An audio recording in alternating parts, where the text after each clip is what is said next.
So, ladies and gentlemen, our next speaker is Mr. Monish B Vohra. He is the Executive Vice President and Head of Operations at SBI Card. Customer experience and analyst with 25 years of experience across banking, financial services, insurance, and telecom in senior management positions. Experience in leading teams for customer experience, upsell, cross-sell, operations, credit and collection, retention for high-volume retail businesses across wide geographies. Currently, he's heading customer service and operations at SBI Card, country's fastest growing credit card issuer with a base of 8.7 million as part of the top management team. He's responsible for driving customer experience excellence across the organization and customer life cycle. Ladies and gentlemen, please put your hands together for our next speaker, Mr. Monish B Vohra. Can we have a round of applause for him? Thank you. Very good morning, all of you. See, still beginning. So, you want us to wait for a minute or can you see? Sorry? So, we've had an interesting session this morning. Lots to do with what is changing face of BFSI. What are the changing face of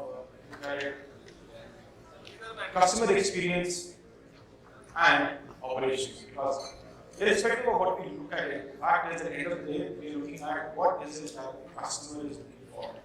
And how is it that we, as provider of services, and particularly in our case, providers of financial services, how are we equipped to meet should I say the changing, or rather not even changing, the evolving needs and demands of customers. And customers are really there at the forefront. They've always been there. Obviously, we always consider customers as the harbingers of change, because what they want is what drives change from all of us. And RPA, AI, as you know, as we've seen in the past, is tending to be a key driver, a key focus, a key enabler of making sure that we are able to both marry the operation efficiency that we as operating businesses. End of the day, we are businesses, right? We are commercial businesses. It has to make commercial sense. But commercial sense can only make do with the fact if it makes sense for the customer. So, in a sense, customer experience and operational efficiency are not divergent. You will not have one without the other. What drives one really drives the other as well.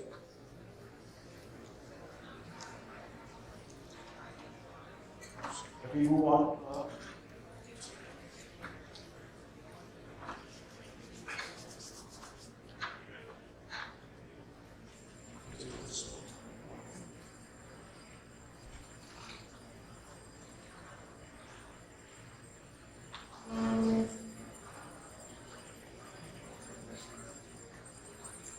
Maybe I'll go back to basic technology.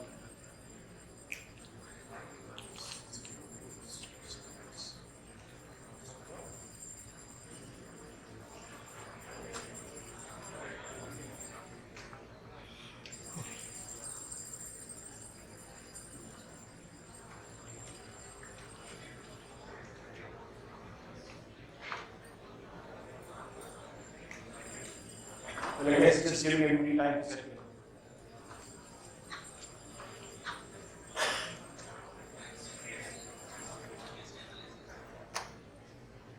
Nice. So I have not RPA.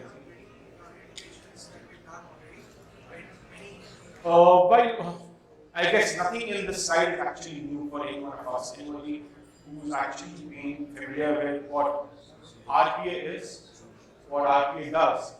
This is probably one part of the universe, and this cycle is actually ever expanding. The use cases for intelligent automation, intelligent process automation, intelligent business automation is endless. Just like somebody said, what is a computer? A computer is actually a solution for a problem. And this is what automation is today. what intelligent automation is. At a very core basic level, obviously it is to do with operational efficiencies in terms of productivity, in terms of operational excellence.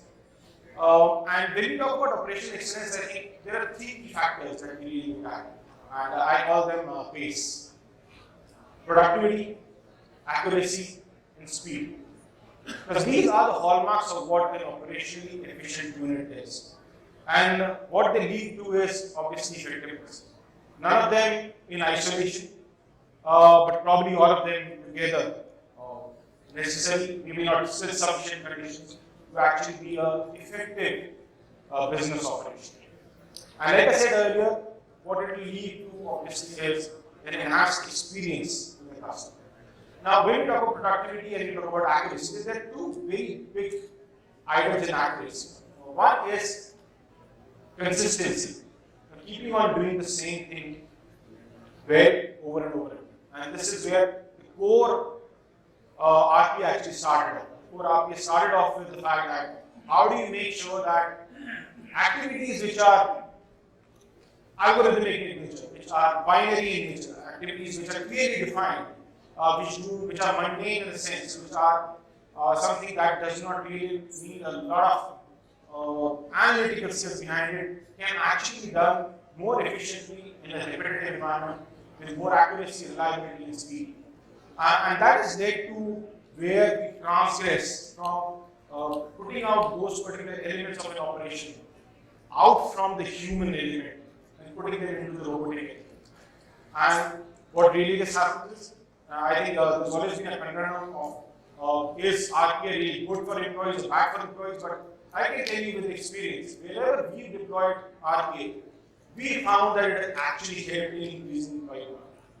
Because the simple thing is, nobody wants to do the mundane job. Nobody really wants to do the everyday routine job, even if it is a simple data entry operator.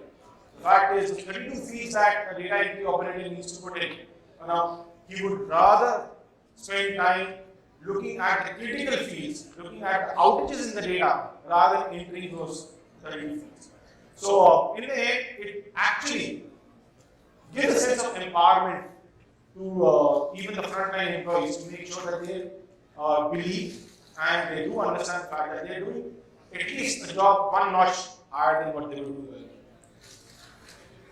earlier.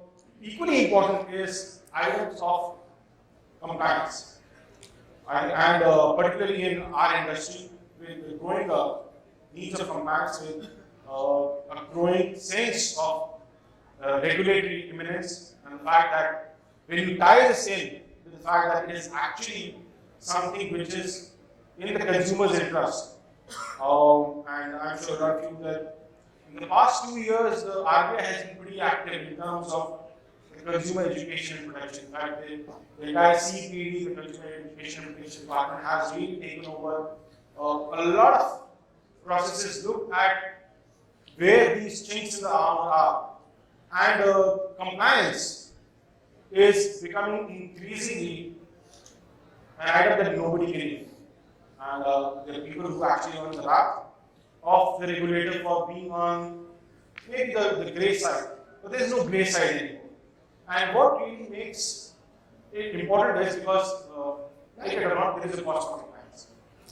And this is where, if you get robotics to help you, you can actually manage the cost of compliance. I'm not sure you will not be able to eliminate it, obviously, but the fact is that there are elements of processing that can be brought in to at least manage the increasing cost of compliance, which is in tune with, again, going back to what is in the benefit of the consumer.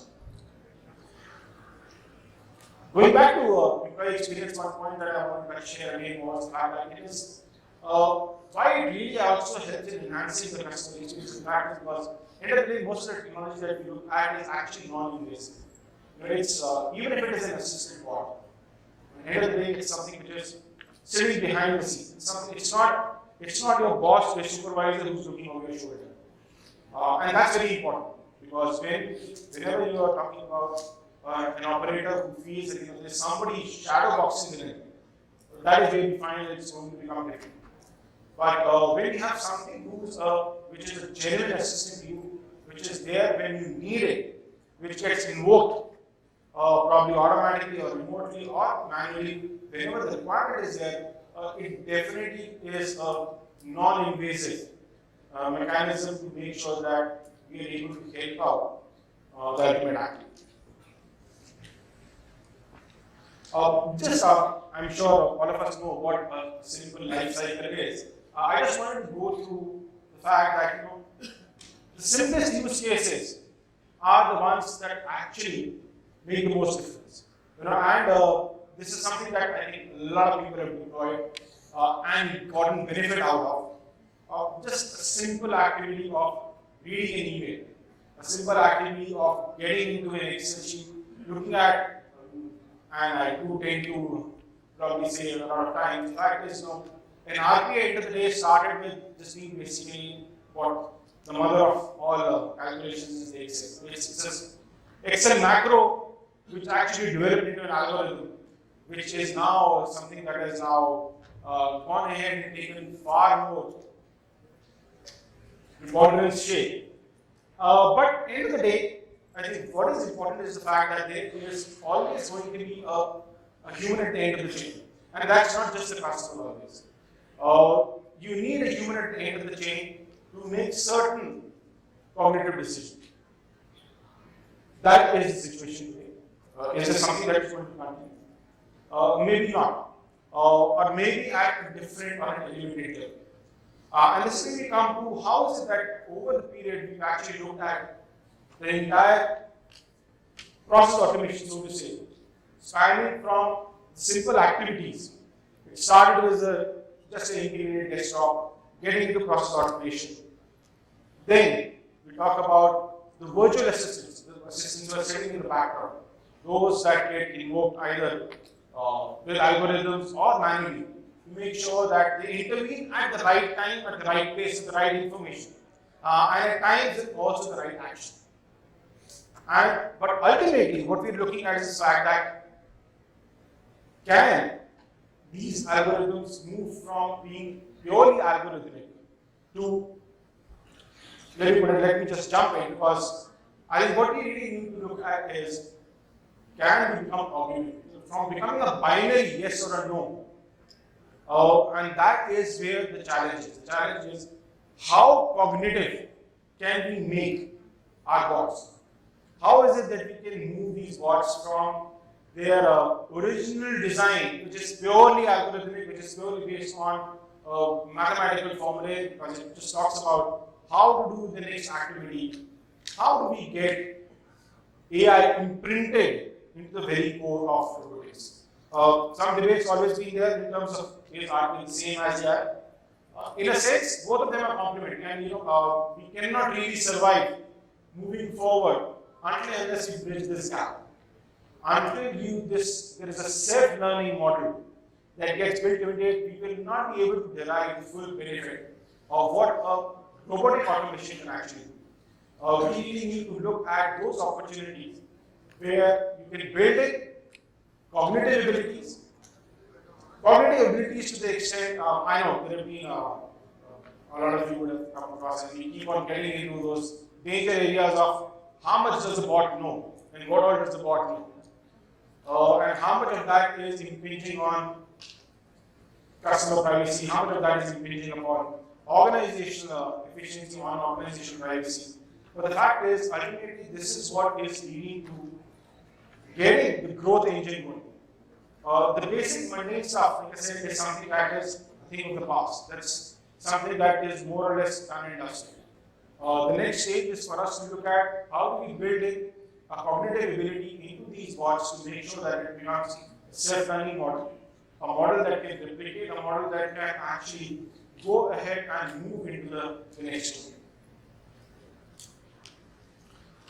Coming to what our own learnings have been, I'd like to share a few of the use cases that we've actually deployed, and some of the cases that we find real good benefit getting out of it. The first thing, obviously, is the transaction. Like I said, the core of this is processing transactions. And these are transactions which are obviously voluminous, repetitive in nature, and it's easier for us to do that. A simple activity is that of, I touched upon that earlier, is data entry. Now, how much of the data entry can you actually automate? And you'll be surprised at looking at the latest numbers that we have in terms of ICR and OCR capabilities. We've looked at tools that can do ICR, OCR up to levels of 90% plus. And that has always been a challenge. How do you actually go ahead and move the needle on physically documented items? While all of us are tending to move towards a more digital sourcing and the first level, where most of the information does come to us digitally. But like another fact is that when we get into a deeper environment, when we get into the environment that area is, when we get into those areas where the consumer is, I wouldn't say digitally silent, not digitally eminent. All consumers are digitally silent. The preponderance of the mobile phones today and e-commerce has made sure that every consumer in every market is digitally silent. But when it comes to financial information, the fact is, I don't think we've been able to break the barrier and make sure that the customer is really trusting enough in terms of getting into the digital footprint, which is a challenge. So given that, how do we actually augment the capacities to make sure that we are actually going out into those and we are still looking at physical interactions happening? These need to be transformed from initial physical mode to a digital mode. And the only way to do that is to make sure that we are able to get into modalities that can look at the physical and convert it into digital without the customer intervention. Communication bots. Communication bots are something that has been there for a long time, and I think it's the last 1.5 years. Pandemic, we heard that earlier as well, and it's a common refrain. Pandemic has made communication bots probably jump 2 decades ahead. That's largely because we did not have the traditional communication channels available for a long time, during at least the first lockdown period. And email bots are a clear sign and indication of how things are moving forward. Voice bots, a little less so. There are challenges in terms of languages, but the fact is that now it's not something that is esoteric anymore. It's just a matter of how fast and how much you can deploy these bots for. But interesting items that you can really look at is the fact that we also went out a couple of years ago and figured out that the biggest pain that a customer has in contacting the contact center is ID. And all of us have experienced that. On the other side, try and get into an ideal conversation and so you see, end up meeting ahead after that. That's where AI can really help, and it did really help when we figured that out. What we see is contextual or sometimes even predictive servicing. The fact is that at some point of time, or most of the time, you actually know what the credentials and the background of the customer. Is it possible for us to provide the customer with those options which are most likely for the customer to be calling for? You have a fair idea. To give you a simple example, the customer just made a transaction. I am talking from my own domain as the car industry, probably. Customer just made a transaction and a transaction failed. So that information is available to me because I do it real time. If at the second instant I have a customer calling me, what are the chances that the customer is calling me for? There is a very high probability that the customer is calling me to get to know why I did the transaction. So one way to look at it is, if the customer calls me, can I actually figure out that the chances are pretty high that this customer is calling me for a particular activity, take it out, and actually answer the customer without getting into a human interaction. That's where the voice bot comes in. Let me step back. Instead of the customer calling, what is better? I call out to the customer itself. So we deploy something called the radar, which is real-time authorization and decline, communication, resolution. A very simple activity. A transaction gets declined. As I said, the trigger comes into me. My system recognizes the trigger, and it also knows what is the reason. There could be largely there are 2 or 3 different reasons. The customer ends up putting in the wrong OTP, the customer puts in the wrong expiry date, the customer is already putting in the wrong PIN, or maybe the customer is using an expired card. We set the renewal card, the customer still ends up using the expired card. But all this information is already available with us. So instead of waiting for the customer to call back to us, can I reach out to the customer? So that's where you deploy a communication bot that goes out and calls out to the customer, lets the customer know, sorry, what is it that really happened? And not just what is it that really happened. What is more important is what is the call to action. Because he still wouldn't know what to do. So if you're using an expired card, it will tell you, we dispatch a card to you, can you please look for the new card? You put in the wrong PIN number, can you put in the right PIN number? You put in the wrong expiry date, can you go back and put in the right expiry date? It was not 0525, it was 0523. So whichever way, the information is something which is available to us. How is it that we actually end up working on this is something that is also available to us. The only real big catch to this is the voluminous amount of data. And that's been sorted out. With the amount of data analytics and simple engines in place, it's very easy for us to now actually look at sifting out this data, finding out what is it that the action is required, and proactively servicing the customer, not waiting for the customer to come back to us. Another, use case that I would like to highlight is what we call the on-behalf service. So, I know a lot of us are using what we call a knowledge management tool, a simple tool which is basically a repository of all the processes, policies, sometimes procedures as well, which typically a frontline agent would refer to, maybe while answering a call or maybe while executing a particular task.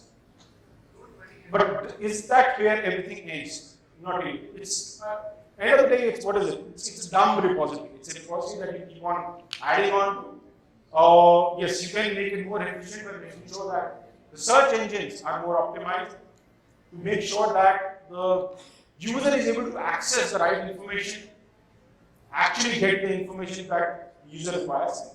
But most importantly is what we call the on-behalf service. I'll give you a simple example. We do, and a lot of, you must be doing the same, we do a lot of upsell in the contact center. We do a lot of upsell and cross-sell in the contact center. So there are 2 big use cases for this. But the moment you get either you make an outbound call or you make an inbound call. The fact is, you know the customer's history, you know the customer's report lines. So one part is for you to identify what is it that you're going to pitch to the customer. More importantly is the fact is, the customer typically call and say, okay, I want to convert my transaction into any of my transaction.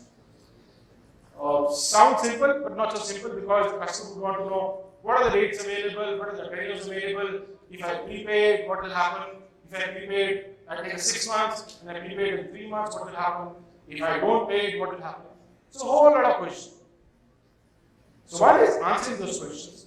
The other is a simple activity of saying, hold on, I'll send across a link to you.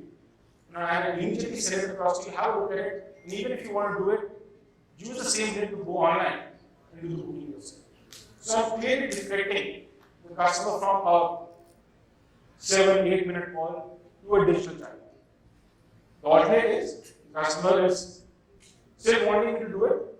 Now either I can go ahead and do those 13 steps of making a booking, or I can leave it to the bot behind.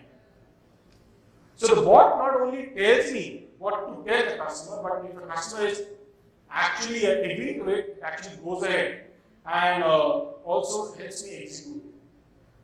So these are some of the, like I said, use cases that we've been able to look at, and we do feel that these are those items that will help not only to get the mundane out, the routine out, but get the cognitive abilities developed over a period of time that will help ultimate goal, which is enhance our customer experience, increase operational efficiency, get into productivity, accuracy, speed all the time. So get it right first time, get it right all the time. Thank you.